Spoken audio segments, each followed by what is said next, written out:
Good morning, everybody, and welcome to this webinar today, looking at how we can reduce alcohol harm. I'm Clare Taylor, and I'm the Chief Operating Officer at Turning Point, and I've got the pleasure of chairing today's session. This is the last in a series of 7 Health and Care Futures webinars that have taken place over the last couple of weeks as part of a programme of activities to mark Turning Point's 60th year of operating. Since its founding in 1964, Turning Point has grown year on year, and last year we supported over 197,000 people. Through these webinars, we really wanted to stimulate thought and discussion on some of the real issues facing the people we support in our ever-changing and challenging environment. And today we've got a fantastic panel of people with us to discuss how best to reduce alcohol harm. We're really pleased today to have Dr. Richard Piper with us, and Richard is the Chief Executive of Alcohol Change UK. And Alcohol Change UK work to increase knowledge and understanding of alcohol harm, improve policy and regulation, and influence our culture so that alcohol is treated as an option to our lives. We're also joined today by Gill Campbell, the Head of Nursing here at Turning Point, and Heather McGinn, who's one of our peer mentors. Just by way of introductory context before we move over to our speakers, according to the Institute of Alcohol Studies, the economic burden on the NHS of alcohol harm now stands at around £4.9 billion. And for context, that's enough to pay the salaries of nearly half the nurses in England. Deaths from liver disease have increased by 400% since the 1970s, and alcohol is considered more dangerous than ecstasy, amphetamine, tobacco and LSD, and yet it's not a controlled substance, despite the harm caused to individuals, families and communities. And for many people, drinking alcohol is enjoyable and causes little harm. Today's focus is to discuss the broad question of how we can reduce alcohol harm. I'm going to ask each of our 3 panellists to make some opening remarks. I'll probably ask a couple of questions myself then, and then I'll open it up to questions from the floor. From a practical perspective, as we proceed, if you've got questions and comments, there's a Q&A button at the top of the screen. If you can click on that and enter your question, what we'll be able to do is filter those out so that when our panellists have finished, I'll be able to move over to the questions. If you can put your name and where you are from as well, that would be helpful. Again, just in terms of the context, this webinar doesn't allow you to ask a question physically, so we do rely on the Q&A button. So please do use it. That's all from me. I'm going to pass over to our panel now to kind of talk around the question of how we can reduce alcohol harm. And first of all, I'm going to pass over to Heather. Over to you, Heather. Thank you, Claire. I would like to share a story to begin with. This story starts with a young girl, age 17, a slightly naive girl, but one full of hopes and dreams for the future. A girl that had started to go out and enjoy parties with friends and drinking. She met a man on one of these nights out, a man much older than her, but she was smitten. First love, you might say. Little did this young girl know that this man would change her life forever. You see, this man raped her, violated her body in the worst way possible. As a result of the assault, she fell pregnant. Electing to have an abortion, but too ashamed to tell anyone, she turned to alcohol. The guilt that followed led her to drink more, and suddenly alcohol was a staple in her life. Relationships became frightening, and the guilt and shame would eat away at her. Despite this, she went on to marry and have children. The marriage ended, and once again, alcohol was by her side. The death of her brother years later was probably one of the biggest catalysts in her life. You see, he died from alcohol abuse. Some would think that this young woman would see it as a warning, a sign that she should distance herself from alcohol, but by then it had taken hold. She did try to kick the booze, but she had hopes of that time of one day being able to drink socially. You know, the kind where you only have alcohol on special occasions. Funnily enough, every day became a special occasion, and before you know it, she was hooked again. The alcohol abuse continued for years, and this woman was now blacking out, coughing up blood, and heading for certain death. It was at that point her eldest daughter stepped in. told her the consequences of what the drink was doing to the family, and she knew that was it. This woman took the brave decision to seek help. Through the support of her 2 daughters and special bond with her young son, she found sobriety. As of right now, this woman is almost 5.5 years sober. She plans to dedicate her time to helping others. Who is this woman? It's me. So I used alcohol for a very long time to mask the guilt, shame, and pain that I felt since being sexually assaulted as a young teenager. There is a very fine line that you cross when you start to abuse alcohol, and it's difficult to know precisely when you cross that line. After losing my mum in April 2019, my drinking spiraled out of control. That was the point where I was blacking out, coughing up blood. My whole family were now being affected by my drinking.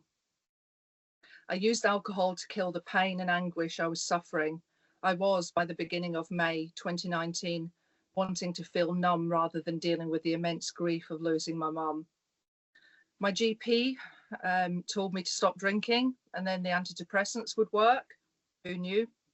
He gave me an out-of-date number for Turning Point and told me to self-refer. This method of referral, it needs to change. If I hadn't felt strong enough to pursue finding the correct telephone number for Turning Point, I may not have sought the help I so desperately needed. It could be that at the GP's discretion, they make the referral for the patient.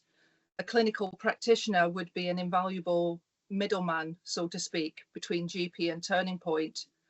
Even to this day, there is no advertising at my doctor's surgery for services to help with alcohol addiction. I had never heard of Turning Point, and I'm certain I'm not alone. We need to do better in educating across society of the risks and harm abusing alcohol can have on you and others. Alcohol does not discriminate. Its poison does not choose its victim. Thank you for listening. Thank you for sharing your story with us, Heather. Thank you. I'm going to move on to Gill. Thanks, Claire. Just to sort of build on some of the context setting that Claire was making as well at the beginning around the cost to the health system around alcohol harm. I mean, the data shows from 2021, there's only a minority of adults who hadn't drank in the last year, only 21%.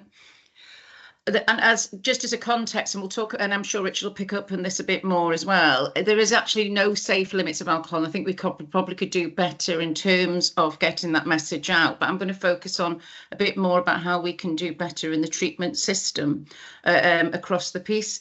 In 2022, just short of 343,000 hospital admissions were a direct result of alcohol. But I think more startling, in the same time, it was 950,000 hospital admissions that are alcohol related. So people are presenting with alcohol related issues and alcohol related harm elsewhere, just picking up what Heather was saying, not actually in the specialist treatment services. And that's a challenge for us, because obviously I'm the head of nursing for Turning Point, and that's a real challenge for us in our treatment services, because we actually are seeing people presenting quite often a lot later in their alcohol history. So obviously a lot more damage has been done, and we would like to intervene a lot earlier. So how does that work in terms of how do we actually become more effective in identifying and supporting people? And is it always the alcohol specialist services that are the right places to do that? And we strongly advocate for the integration of a much better integration of the health and social care system. The people that we're supporting often have contact across the piece around, but there is issues around stigma and prejudice when people are using alcohol to a harmful level, and a lack of understanding, which I'll pick up on later on, and I'm sure we'll pick up through the Q&As.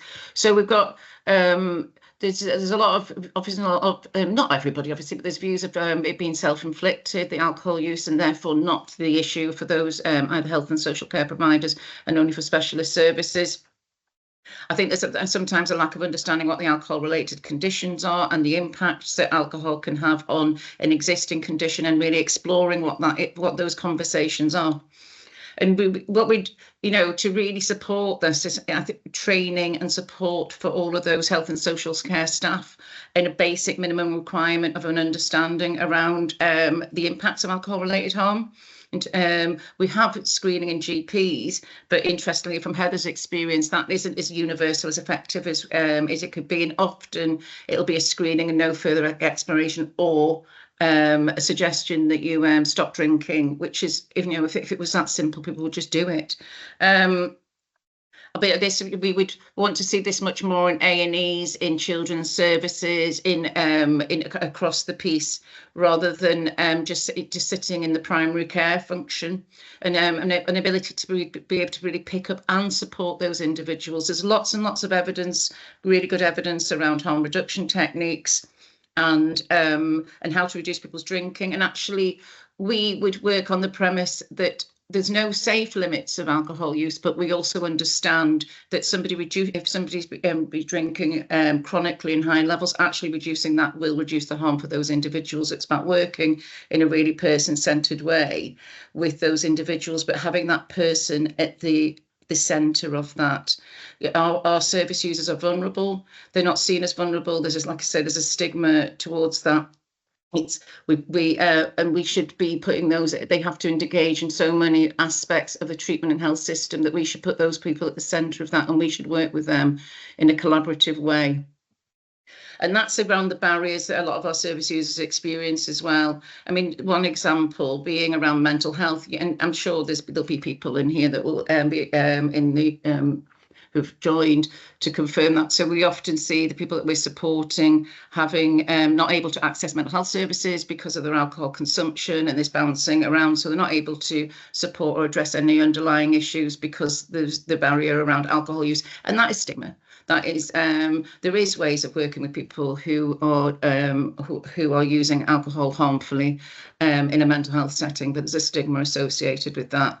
And there has been agreements into talking therapy services that our services should be able to access that, but their experience still is that isn't as universal access as it should be. It's also about looking at the wider support, people with lived experience, working with people's families, how and to support that recovery agenda, and assuring that we've both got a really confident way of addressing things with from psychosocial intervention. And again, that's across the health and treatment system. This is not just to sit in specialist services. There's so many people using alcohol at harmful levels that this needs to be across the board. It needs to be a public health approach.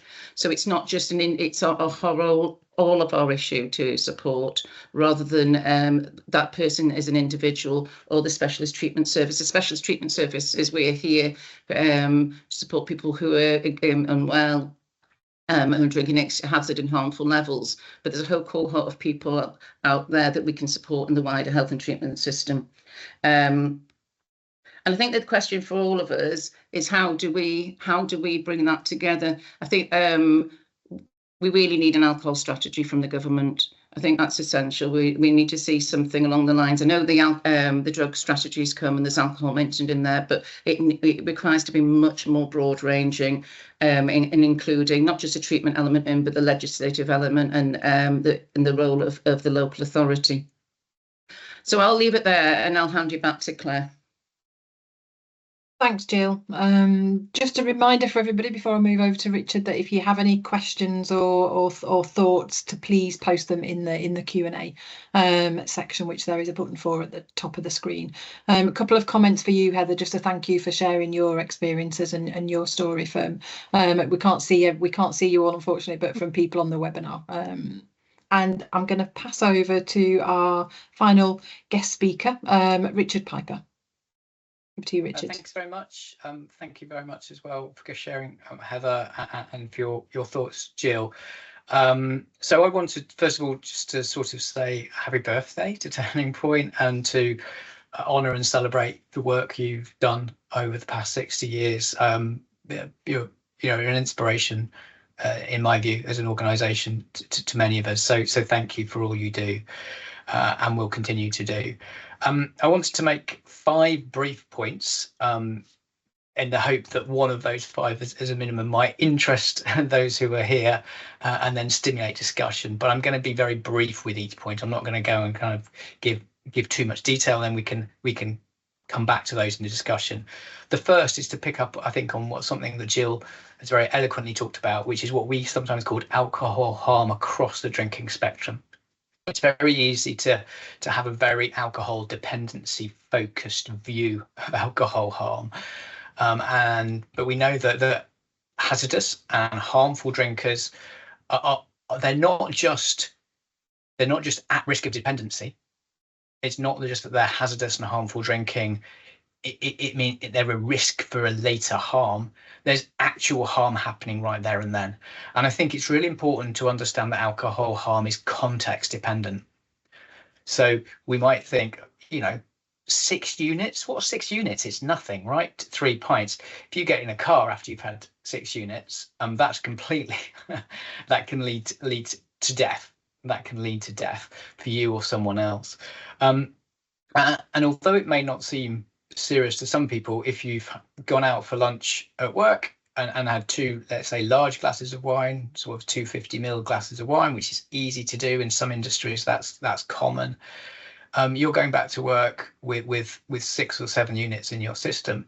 You're just being unproductive in that afternoon.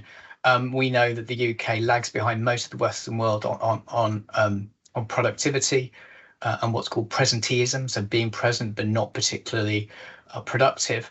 We might think this is nothing, but this completely undermines our overall country's economic growth. So and you're not fully present, and the same applies if you're going home. You're reading your kids a bedtime story, but you're actually thinking about getting downstairs for a beer or a wine. You're not fully present in that moment. Those are precious moments. And I think alcohol also gets in the way of our relationships. It gets in the way of our being present in these moments. And that's not an anti-alcohol point to make. It's to make the point that low levels of drinking can lead to serious harms. And of course, we know that as you're drinking at harmful and hazardous levels, your risk of serious medical conditions from cancers and strokes, anxiety, depression, as well as diseases of the liver, are all seriously increased. So we're understanding harm as right across this spectrum, but without needing to be anti-alcohol. The second point is actually that there is support for drinkers in those middle categories. We as an organisation, for example, Alcohol Change UK, offer something called the Try Dry programme, which is an opportunity for people to reduce, moderate, try a dry month, try a dry week, try a dry day, or maybe you've been drinking today, but try being dry from now on. Might be 10 p.m. Why not make it from 10 p.m. to midnight and then get yourself to bed? So these kind of idea of radical moments of dryness within a life, and encouraging a culture of experimentation. And our Try Dry program's really successful. It's reached over a million people since 2018, and yeah, it shows that people can be empowered to make change to their own lives. And I think it's one of the things that really frustrates me is that we do get high quality IBA, it's called. So some of you will know this, identification and brief advice. You might want to cut down your drinking, but how? And the lack, it's like almost like you've said half the sentence. What's the rest of the sentence? By insert kind of practical tools that we know work for people, and Try Dry is one amongst many. There are other tools as well that work for people. So I think we've really got to up our game in that. So that's the second point, is that change can happen for that group. The third point, and I think this is one of the most important points for all of us, and I think it is hard to get our heads around because we've been told a myth by the alcohol industry so long, and by so many of them, and so frequently, that alcohol is our fault. Alcohol harm is our fault. If you're a drinker, it's your fault. That is such a pernicious but widely held view, and of course it plays into our psyche. We're always we don't want to believe that we're creatures of our environments. We don't want to believe we're rats in a cage. We want to believe we're free, liberated humans who can make choices of our own. And we are to a degree, but sociology, anthropology, social science, political science, economic science, psychology, neuroscience.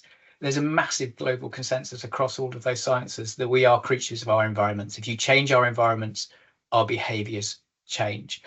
And if you're currently in the UK and are not drinking, as far as I'm concerned, you're a massive hero, because you are absolutely working against an environment that is trying to make you drink all the time. So we live in an environment that is trying to make us drink all the time. If we want to see progress on alcohol harm, if we want to stop alcohol harm being the centre of our society and culture, and put back where I think it belongs, which is on the sidelines, not off the table completely, but it shouldn't be. I sometimes imagine myself sitting on a table in a pub with my friend across me, and he's talking at his drink and I'm talking at my drink, and it's the drinks that are like the center of the relationship. Let's move the drinks as a minimum to the side. Maybe let's take the alcohol out of the drinks. Beer is good, but alcohol isn't so good in these drinks, and let's be present. But that environment is consistently pushing us. So we've really got to embrace that truth, and we've also got to embrace the implications of that truth.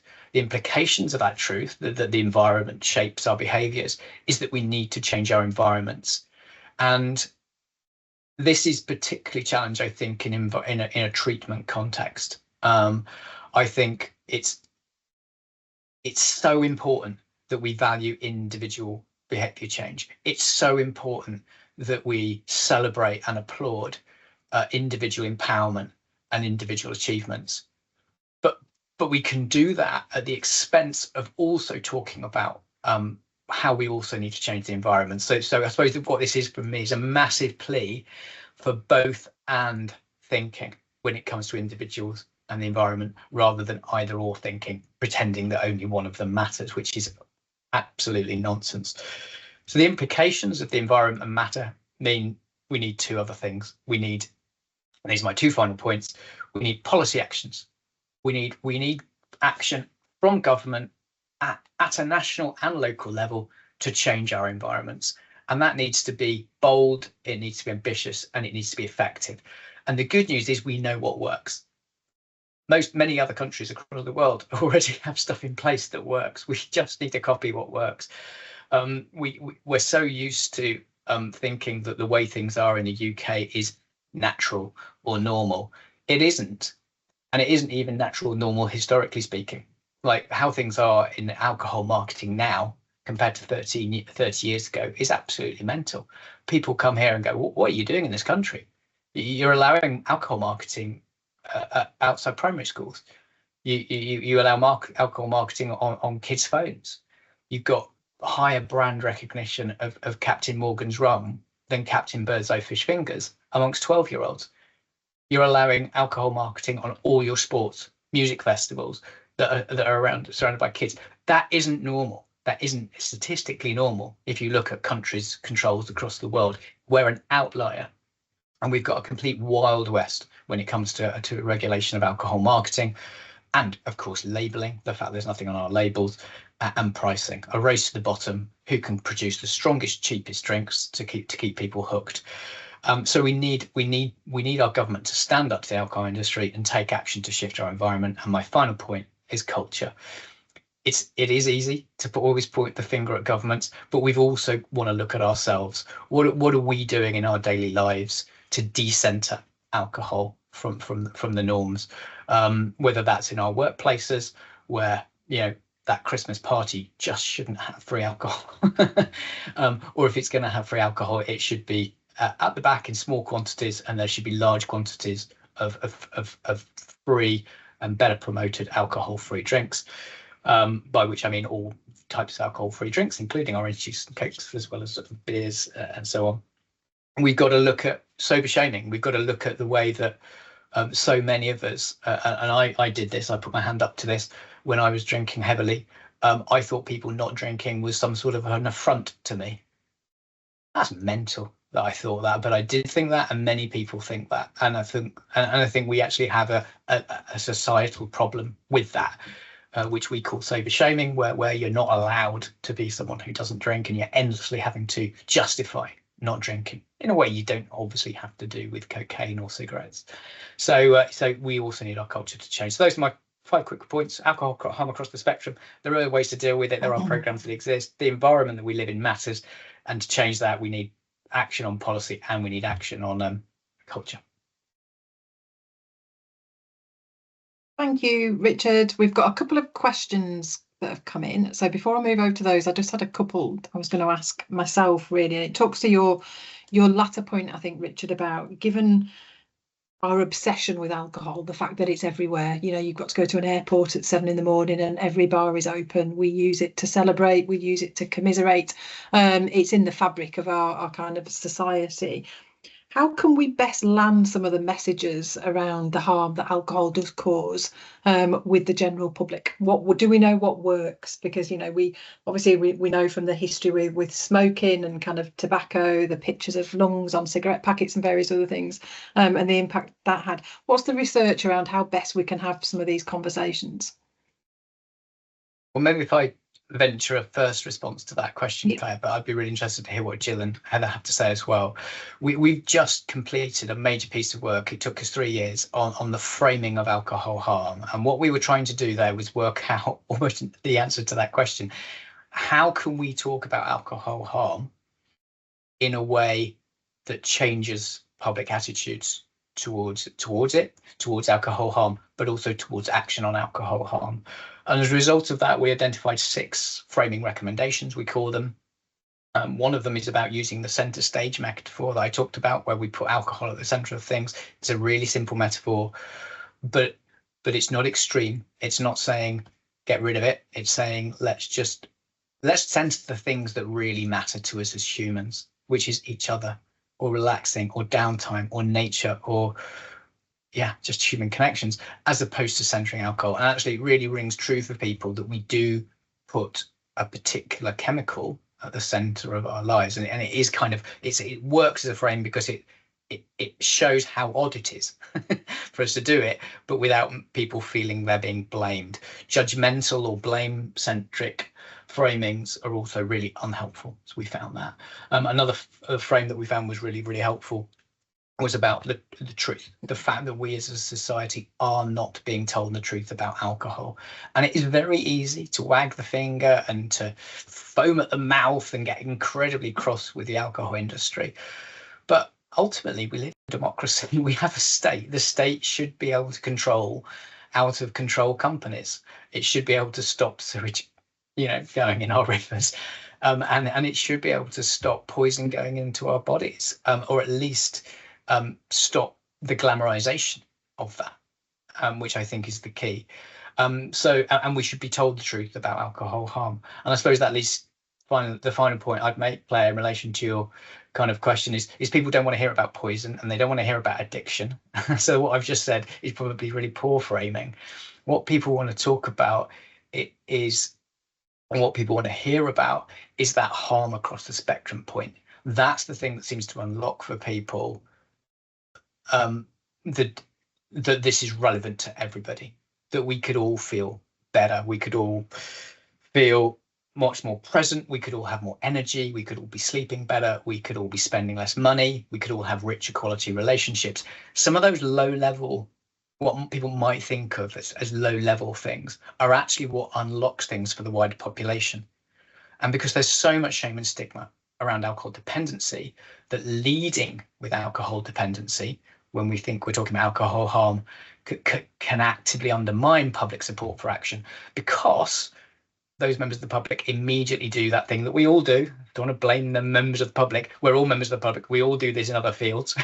But in our field, when we're members of the public, they other the problem and go, brilliant. Alcohol dependency, obviously it's not brilliant for them, but it's brilliant for me because I'm not that. I'm not experiencing alcohol harm. So it allows people to disassociate from the problem and think it's nothing to do with them.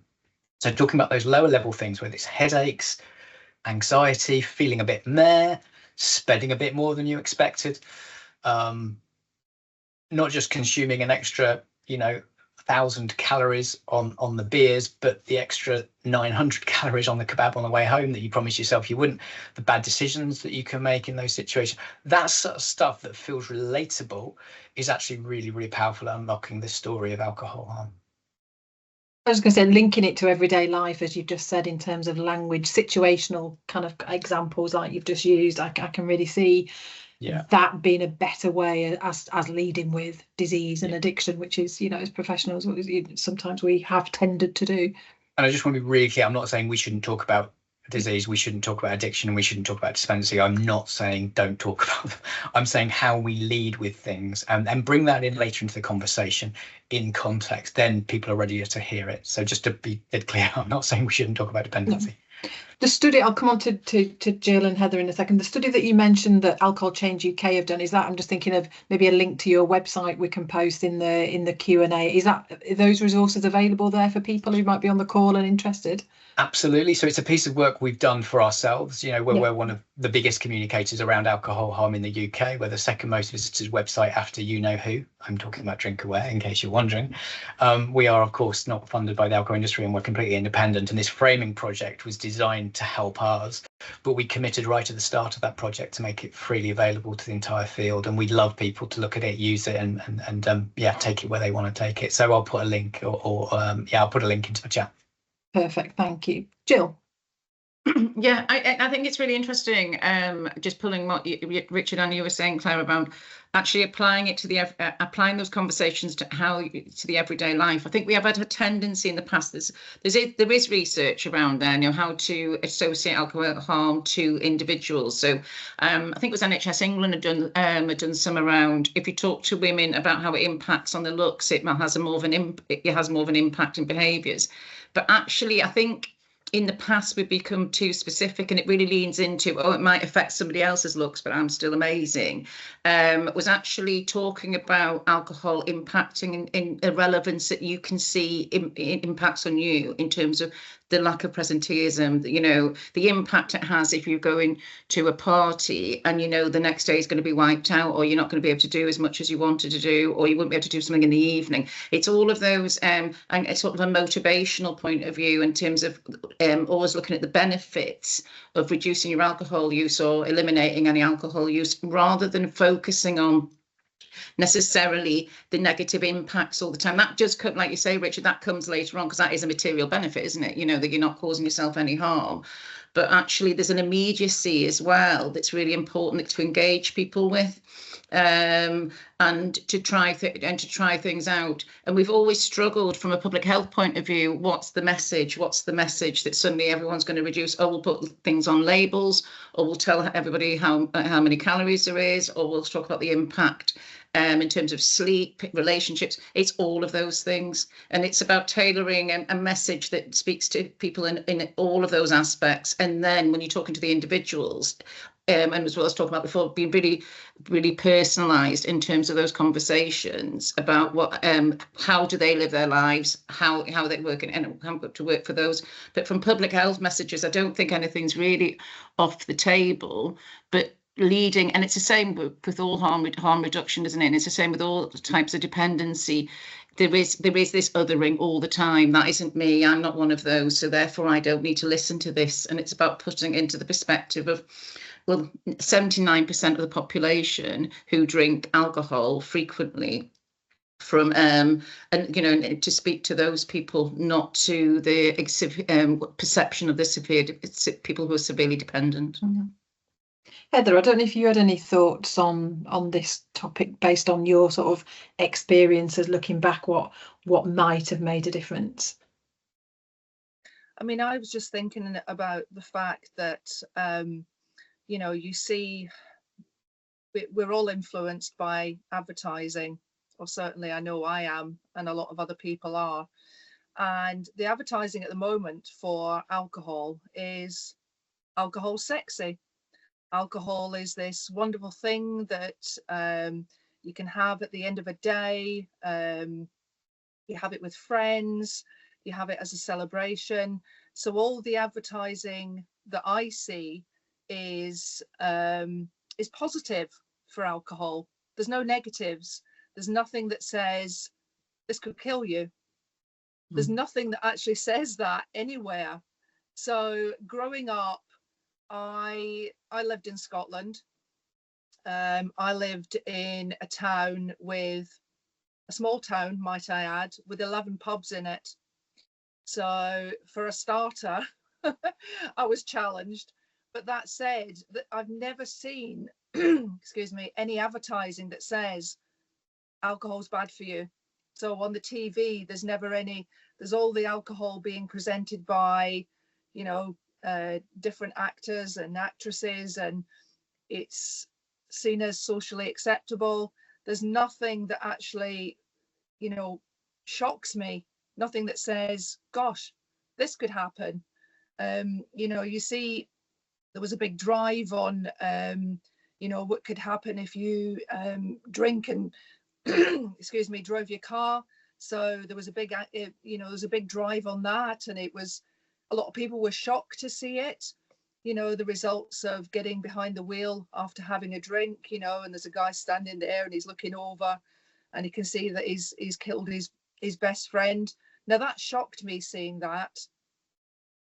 But that was saying, you know, if you drink and you drive, this is what could happen. There's nothing that says what could happen if you continue to drink and abuse alcohol. There's nothing in advertising that says what could be the result of harmful drinking. So for me, if there was more advertising out there, I don't know if it would reach everybody. Everybody takes advertising in their own perception, and like you've already said, Jill, you're going to have those people that go, that's not me. There'll always be total denial. But I know from seeing that advert, that impacted me. So who knows if that could be a possibility. I mean, that would end up meaning the government would have to spend money. So You're saying I think just to say, I think Heather's absolutely right about that. And I think one way that it wouldn't have to spend money would be to change what happens with existing alcohol marketing. So that existing alcohol marketing also had to carry messages about the risks and dangers by statute, rather than a link to Drink Aware, essentially a discredited alcohol industry funded website. It should contain there and then on the advert what the risks and dangers are. And I think we do need to be evidence-based, and one thing that we're really interested in is whether positive or negative framings make a difference. So do fear tactics work? We know they work for some people, but not for everybody. So you might die is absolutely truthful. And I think we shouldn't sugarcoat it, but it may be that actually changing messages as well and having a range of messages can reach more parts of the population. So for example, the less you drink, the healthier you'll be, is a very positively framed version of kind of the same message. But I think that my point is we should be evidence-based with this. And I think this absolutely should be appearing on bottles. I think it's a no-brainer. It's got huge public support. But I'd also like to echo what you're saying, Heather, and that should go on marketing. And if it is funded by the alcohol industry, they claim they're experts at marketing. Well, use your expertise to reduce harm, or you don't deserve to do business in our country. Yeah, and somebody's put a comment in the chat just around, you know, do we know why that cigarettes had the image of damaged lungs on them, and yet there is nothing on any alcohol product that kind of talks to the damage that we know though it can have. I'll move to a couple of questions that we've got in the chat. One from Olivia Clark-Jones, who works in public health, and it's a question for you, Richard.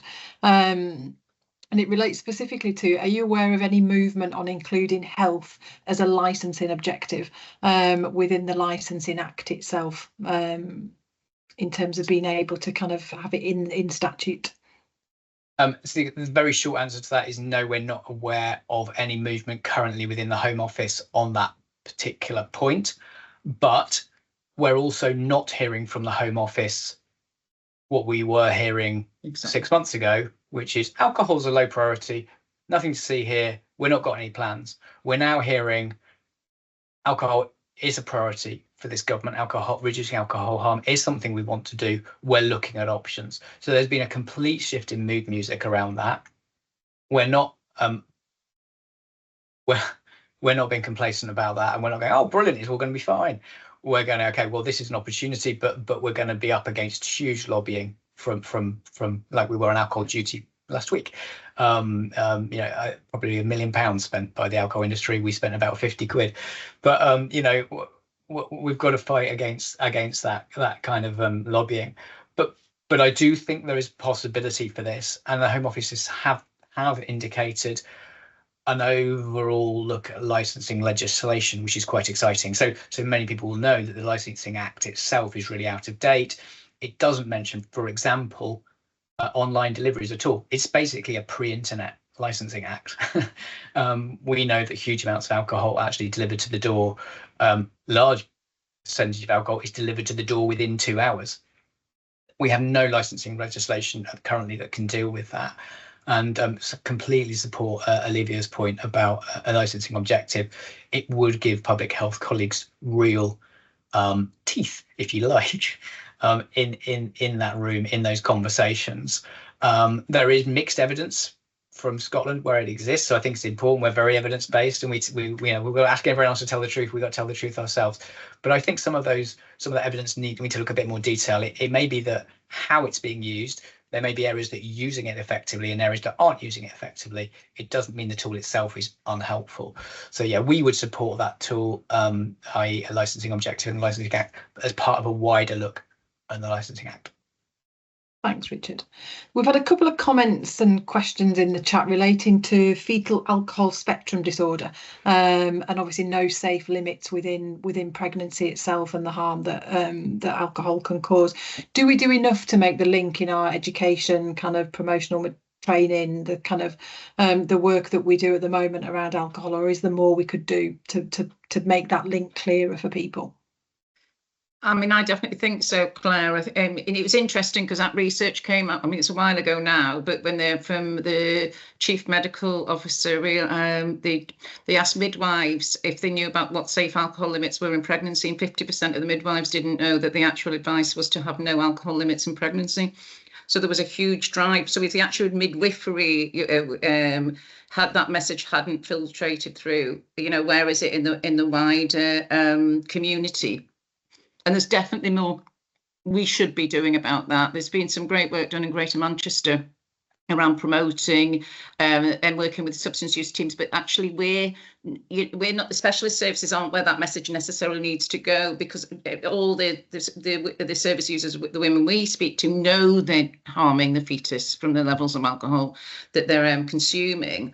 It's actually much in the wider community that there is no safe limits from alcohol, and it's a really good platform to start a wider conversation. If there's no safe limits in alcohol in pregnancy, what does that mean in terms of, say, the perception of safe limits of alcohol elsewhere? Because we know, obviously, that Canada's taken a very different position in terms of safe units, weekly units, than we have. Saying actually there is no safe weekly units. I think that's where we start. But there's absolutely more. There's a huge lack of awareness around the impact of alcohol in pregnancy, and we are seeing the impact. In terms of children growing up with it,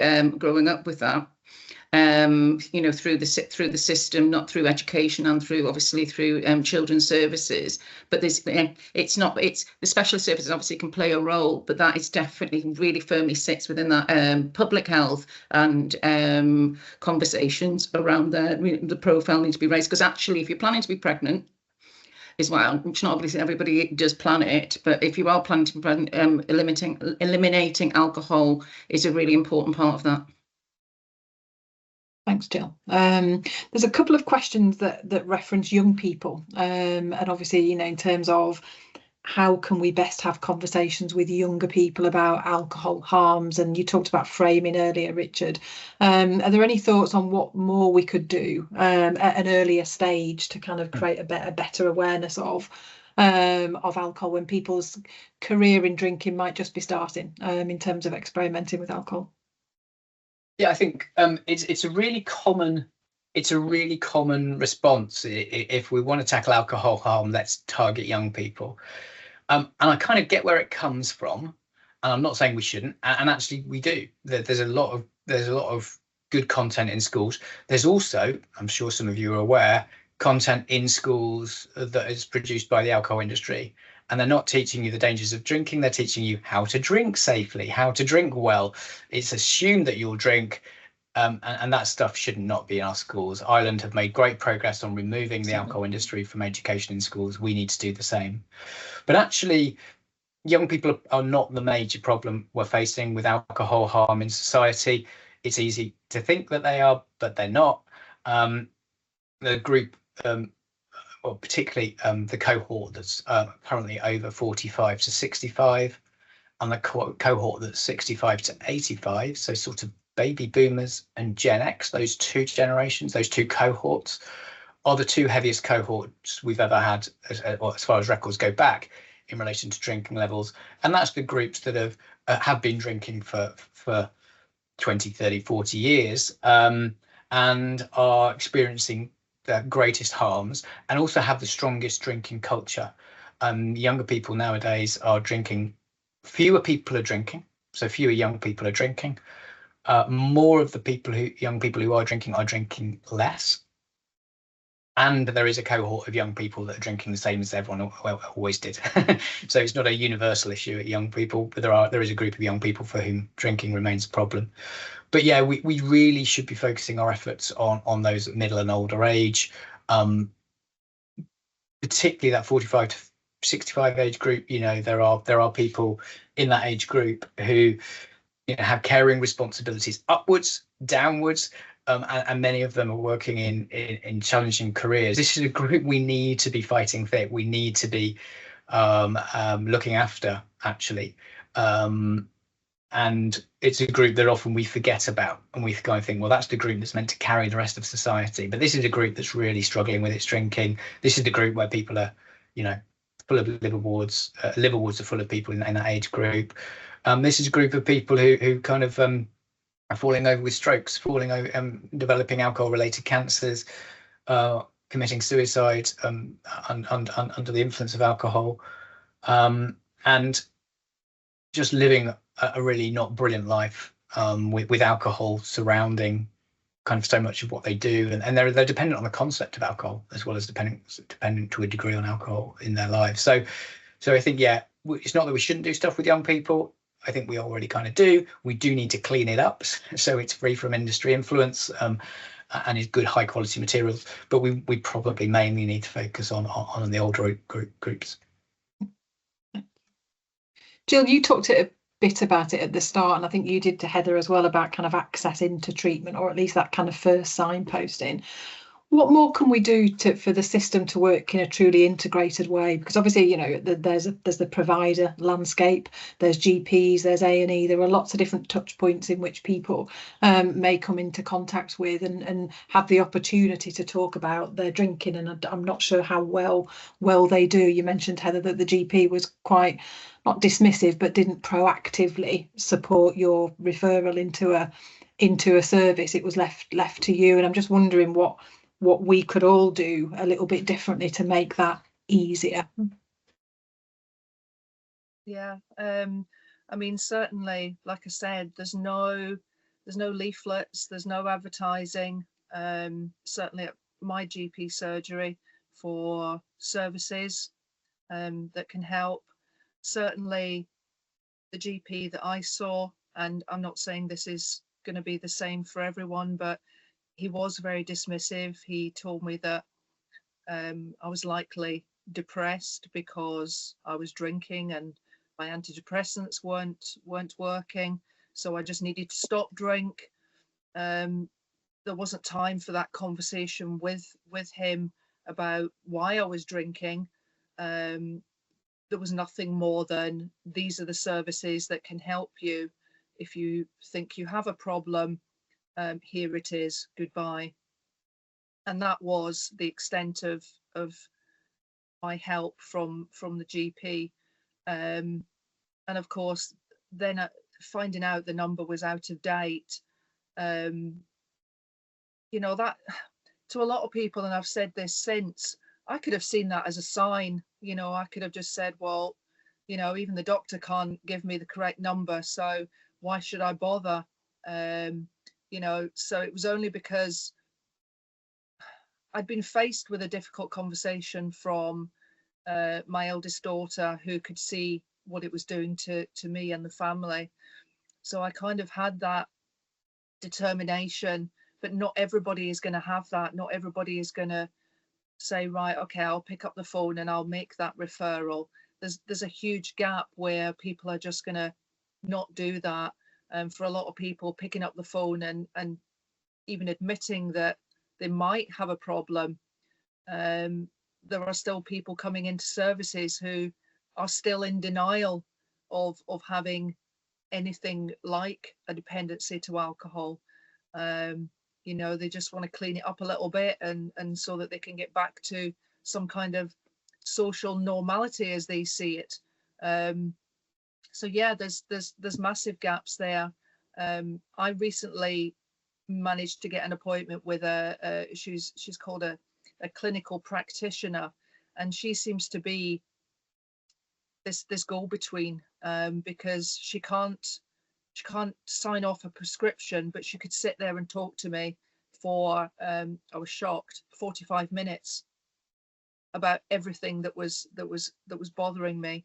Now I was shocked at that, so I don't know if everywhere has these clinical practitioners, what their role is in surgeries. I haven't looked it up, so I'm not certain what their role is going to be, but certainly she had time for me. So that's another possibility. Just making it easier for people. You know, sometimes if they can't make the referral themselves, give them that option. You know, if you don't want to do it, I can do it for you. I can get the ball rolling. Sometimes someone just needs that little bit extra nudge in the right direction.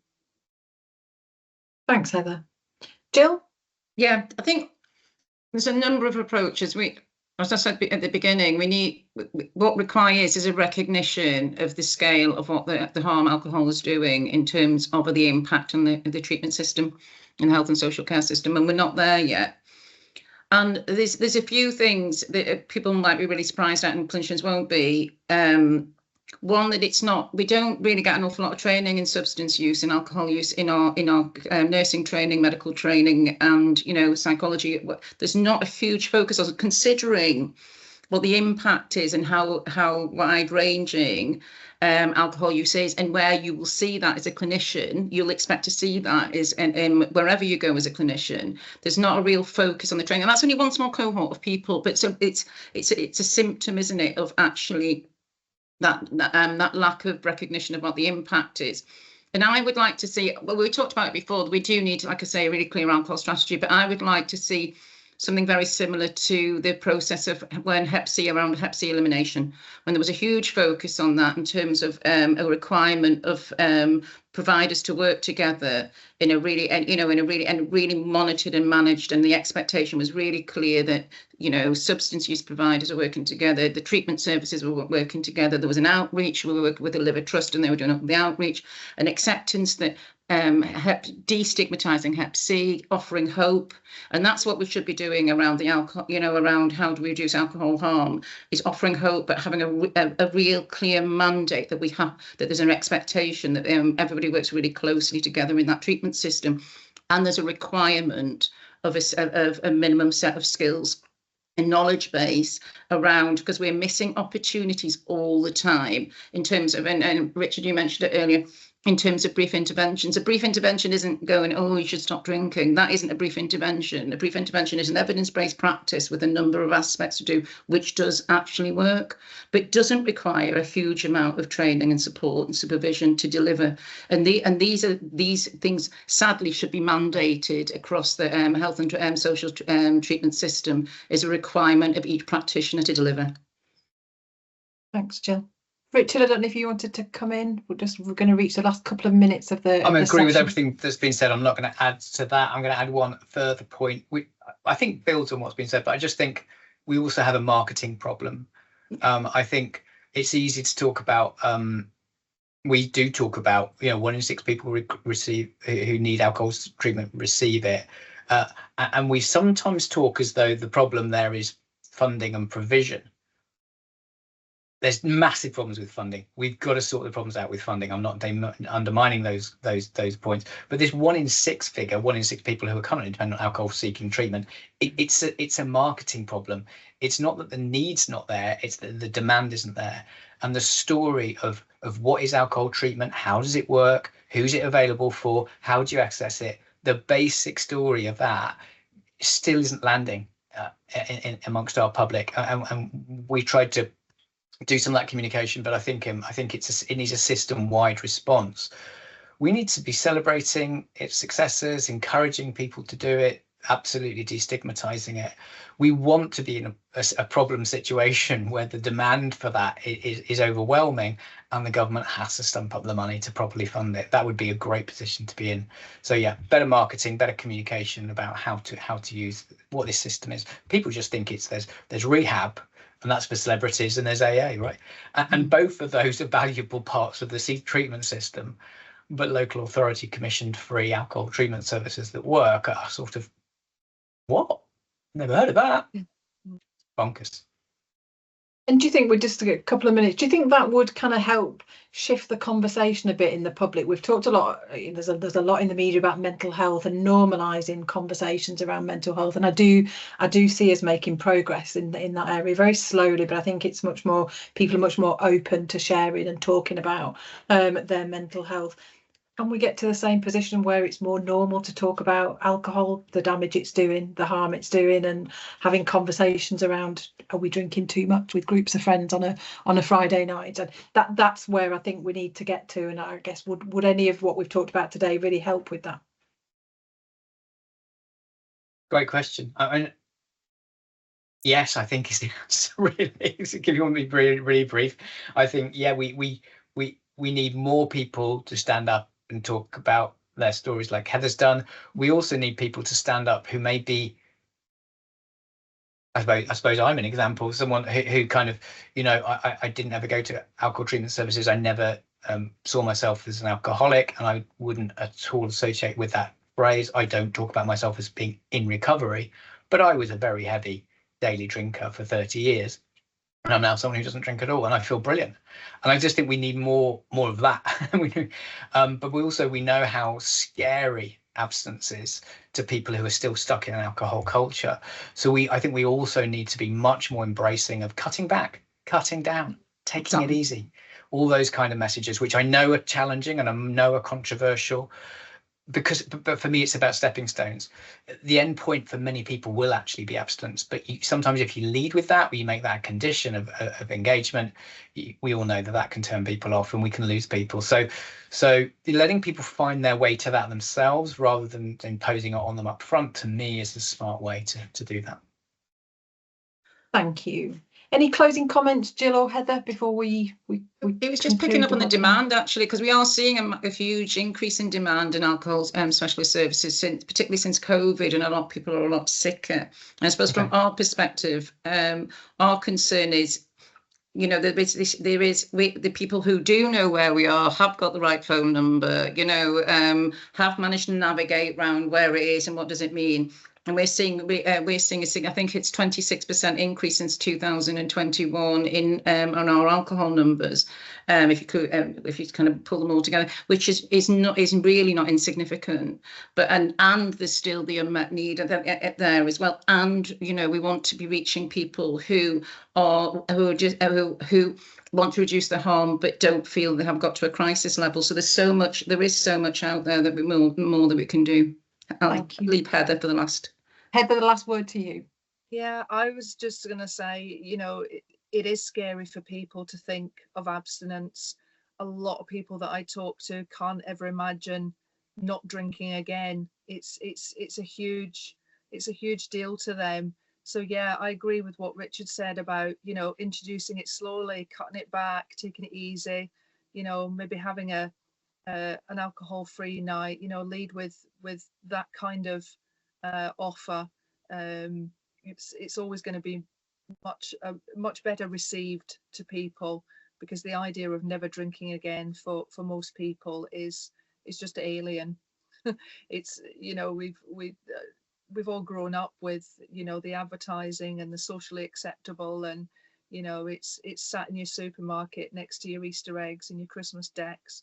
It's just all around us, you know. So yeah, ease it in gently to the public. Let them think they're doing it. Thanks.